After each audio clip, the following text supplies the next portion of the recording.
Jangan lupa like, komen, dan subscribe channel YouTube TVRI Bengkulu, serta nyalakan lonceng notifikasinya.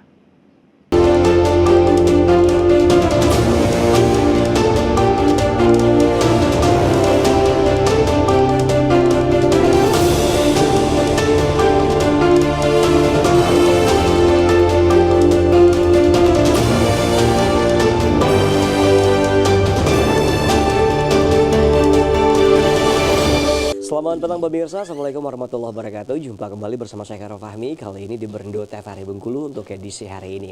Nah, kita akan berbincang tentunya untuk edisi hari ini bertepatan dengan Isra Mi'raj ya, untuk di kesempatan hari ini. Dan tema kita mengenai makna Isra dan Mi'raj. Nah, di studio TVRI itu hadir untuk dua narasumber. Yang pertama ada Bapak Zulfikar selaku tokoh agama dan juga Bapak Mubarak Al-Makhzumi selaku guru agama. Assalamualaikum warahmatullahi wabarakatuh, Bapak. Waalaikumsalam warahmatullahi wabarakatuh. Sehat semuanya? Alhamdulillah. Baik, kita akan berbincang tentunya dengan dua narasumber kita mengenai makna dari Isra Mi'raj itu sendiri ya. Kita ke Pak Zulfikar dulu selaku tokoh agama nih ya. Nah, boleh silakan Bapak mungkin dengan tema kita yang bertepatan dengan hari ini, tepat kita merayakan tentunya dan juga memperingati hari Isra dan juga Mi'raj tentunya. Boleh silakan, makna yang terkandung di dalam Isra dan Mi'raj ini sebenarnya apa, Pak? Bismillahirrahmanirrahim. Assalamualaikum warahmatullahi wabarakatuh. Waalaikumsalam warahmatullahi wabarakatuh. Alhamdulillah, bersyukur kita kepada Allah pada kesempatan kali ini. Kesehatan masih penuh dan kesempatan masih kita rasakan, sehingga Allah takdirkan kita bersama hari ini berjumpa, berbincang-bincang tentang suatu peristiwa yang luar biasa, yaitunya Isra dan Mi'raj. Mudah-mudahan kegiatan ini membawa rahmat bagi kita semua. Amin. Salawat dan salam buat junjungan kita yang Nabi Muhammad sallallahu alaihi wasallam. Baik, apa yang Bapak tanyakan tadi bahwa tentang makna yang terdapat di dalam peristiwa Isra dan Mi'raj itu. Sebagaimana kita ketahui dasarnya di dalam surah Al-Isra itu sendiri. Disampaikan Bismillahirrahmanirrahim, Subhanalladzi asra bi'abdihi lailan minal masjidil haram ilal masjidil aqsa alladzi barakna haulahu linuriyahu min ayatina innahu huwas samiul basir. Maha suci Allah yang telah memperjalankan hambanya dari Masjidil Haram ke Masjidil Aqsa. Berkahi keliling itu dinaikkan oleh Allah ke langit ketujuh Sidratul Muntaha. Makna yang terkandung di sana adalah ada dua. Yang pertama, Rasul itu diperjalankan, yaitunya dari Masjidil Haram ke Masjidil Aqsa, yang itu luar biasa. Yang kedua adalah dinaikkannya Rasulullah SAW dari Masjidil Aqsa ke Sidratul Muntaha, yaitunya di Arsy, menghadap Allah, berbincang-bincang dengan Allah Subhanahu Wa Taala. Jadi luar biasa suatu makna. Kalaulah orang mau berpikir, merenungkan, itu mempunyai sesuatu hati yang meyakini suatu peristiwa itu. Tidak bisa dimasukkan ke dalam logika, dalam panca indera, tidak bisa. Sebab apa? Sewaktu itu teknologi tidak ada untuk meyakini suatu peristiwa itu luar biasa. Betul. Tidak bisa dengan diyakinkan dengan panca indera. Itu yang terdapat makna di dalam Isra dan Mi'raj itu. Oke, baik. Berarti itu perjalanan Nabi Muhammad menuju ke Isra Masjidil Aqsa. Dari Masjidil Haram ke Masjidil Aqsa. Ya, oke, baik. Nah, mungkin bisa diperjelas oleh Bapak Mubarak tentunya mengenai makna yang terkandung di dalam Isra Mi'raj ini sendiri, Pak. Oke. Isra Mi'raj itu sebenarnya terdiri dari dua kata ya. Dua kata yang mana Isra artinya perjalanan malam. Nah, jadi malaikat Jibril memperjalankan Rasulullah SAW dari Masjidil Haram ke Masjidil Aqsa tadi. Dan ini dalam satu malam. Kemudian hanya semalam saja ya? Hanya satu malam. Kemudian dilanjutkan Mi'raj. Mi'raj ini dari Masjidil Aqsa naik ke Sidratul Muntaha atau ke langit ketujuh itu. Nah, yang mana ya kalau maknanya langsung digabungkan itu istilahnya untuk meyakinkan. Ya, meyakinkan, kemudian untuk menunjukkan bahwasanya Allah itu berkuasa. Jadi kekuasaan Allah itu sangat besar, seperti yang disampaikan oleh Zulfikar tadi, bahwasanya pada zaman itu belum ada teknologi yang sangat canggih. Iya, betul. Nah, seperti yang kita rasakan saat ini. Kalau dari sekarang itu kita menuju ke Palestina atau ke Mekah mungkin bisa sekitar 7 jam udah sampai gitu kan. Nah, tapi di zaman itu yang tidak ada teknologi canggih satupun, nah, Allah memperjalankan Nabi Muhammad itu hanya 1 malam. Hanya 1 malam. Nah, sehingga setelah selesai Isra Mi'raj dikumpulkanlah, nah, dikumpulkan oleh Rasul dan menceritakan perjalanannya pada malam itu juga. Ya, seperti yang kita saksikan, seperti yang kita lihat itu. Jadi orang Quraisy tidak ada yang percaya sama sekali pada waktu Dengan itu. perjalanan yang terjadi ya. Ya, karena ya itu tadi kan kita pikir zaman teknologi tidak ada. Ya. Dan kendaraan di sana tuh kan paling banter itu onta. Iya. Jadi mereka tidak ada yang percaya. ya betul, mustahil bagi mereka. Mustahil ya. bagi mereka gitu. Tapi ada satu orang yang percaya. Itu sahabat Rasul, namanya Abu Bakar. Abu Bakar. Abu Bakar As-Siddiq. Jadi beliau disampaikanlah cerita itu oleh orang yang mendengarkan. Jadi bahkan Nabi Muhammad itu sendiri dianggap gila. Sama orang-orang kaum Quraisy. Iya. Nah, jadi itu memang jadi makna yang terkandung di dalam situ ya meyakini bahwasanya Allah itu Maha Kuasa. Masya Allah. Oke, baik. Nah, kita kembali ke Pak Zulfikar nih ya.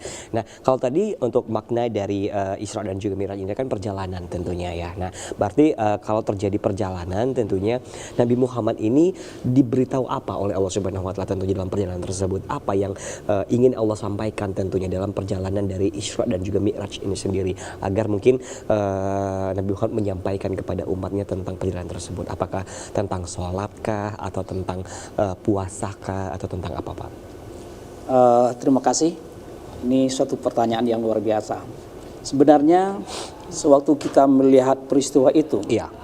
sebenarnya banyak yang dapat kita ambil. Iya.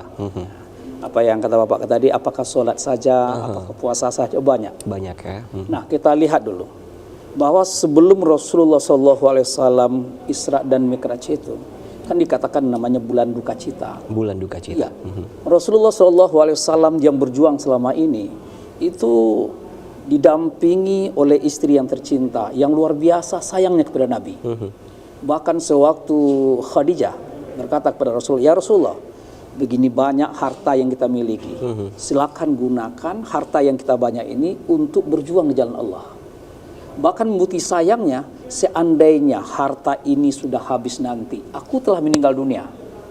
Seandainya butuh tulangku untuk memajukan agama Allah, silakan engkau gali kuburku, ambil tulangku, majukan kalimat Allah itu dengan tulangku itu. Seperti itu sayangnya. Support yang luar biasa. Iya. Ya, Nah, artinya makna di situ apa terdapat? Kasih sayang seorang istri kepada suami. Di balik kesuksesan suami itu ada di belakang itu adalah istri yang luar biasa. Yang kedua paman. Paman yang menyayangi, paman yang selalu melindungi. Dia berkata ke kafir Quraisy, kafir Quraisy, siapa yang mengganggu kemenaanku dalam berdagang, dengan aku hadapi aku katanya. hadapi aku. Seperti itu dia. Nah, ternyata dengan waktu yang bersamaan yang dua ini meninggal dunia. Masya Allah. Akhirnya dikatakanlah bulan duka cita. Apa yang diambil di sana? Ada pesan di sana. Di balik suatu musibah, di balik suatu ujian, Allah sedang menjanjikan kepada kita sesuatu yang tidak kita duga-duga. Satu. Yang kedua, setelah Nabi itu yang namanya duka cita, apa kata Allah? Ya Muhammad, kamu itu tak sendiri. Di belakangmu yang lebih membackingmu adalah Zat yang Maha, Allah. Maka diperjalankan. Sewaktu diperjalankan dari Masjidil Haram ke Masjidil Aqsa, naik diberkahi keliling, naik ke langit ke-7, langit pertama, langit kedua, langit ketiga, sampai langit ke-7.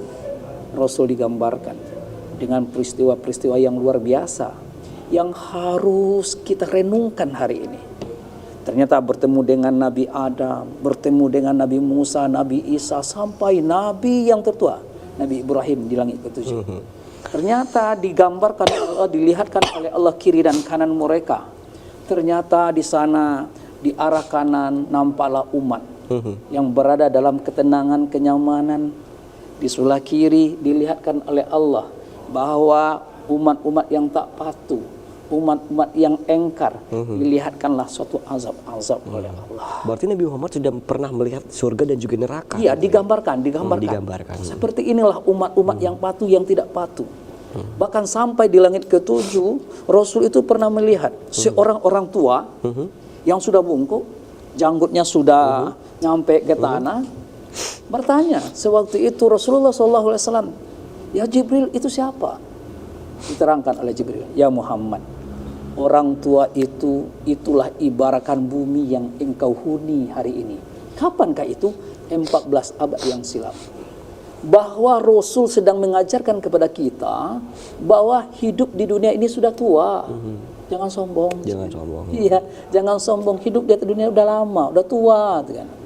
Nah, sewaktu itu yang dilihat oleh Rasul, bertanya Rasul, ya Jibril, kenapa orang tua itu pakai baju lapiskan emas? Ya. Kepalanya itu bermahkotakan emas. Apa maksudnya? Ketahuilah wahai Muhammad, umatmu nanti di akhir zaman semakin tua hidup ini, semakin kemilau orang melihat dunia hasil. Lupa untuk akhirat. Singkat cerita, sampai di langit ketujuh itu, malaikat Jibril sampai di sana, dia jawab, mengantar. Ya Muhammad, sampai di sini aku bisa mengantar engkau. Untuk itu engkaulah ke arsy menghadap Allah. Sewaktu itu Rasul bertanya, ya Jibril, berapa jauh ke atas lagi? Nah, gitu ya. Berapa jauh ke atas lagi? Sewaktu itu Jibril berkata, ya Muhammad, dari langit pertama tadi sampai langit ketujuh kita sudah berjalan begitu jauh. Sejauh itu lagi engkau akan menghadap Allah Subhanahu wa taala. Menuju ke arsy tersebut. Aku sampai di sini bisa mengantar. Masya Allah. Kenapa? Ya hak saya sampai di sini bisa untuk menghadap Allah itu. Engkaulah. Apa pesan di sana? Pesan di sana adalah sewaktu manusia itu bertakwa kepada Allah, manusia itu lebih tinggi derajatnya daripada malaikat. Masya Allah. Nah, walaupun malaikat pagi dan petang, siang dan malam, wa nahnu nusabbihu bihamdika wa nuqaddisu lak. Kerjanya bertasbih, ya, memuja Allah pagi dan petang. Tetapi malaikat sampai di langit ketujuh, Rasulullah yang dapat menghadap Allah Subhanahu wa taala. Begitu mulianya manusia. Baik Pak Ustadz, kita akan jeda iklan terlebih dahulu. Nanti kita akan bertanya kembali tentunya dengan dua narasumber kita. Pemirsa tetap bersama kami tentunya di Berendo TVRI Bengkulu.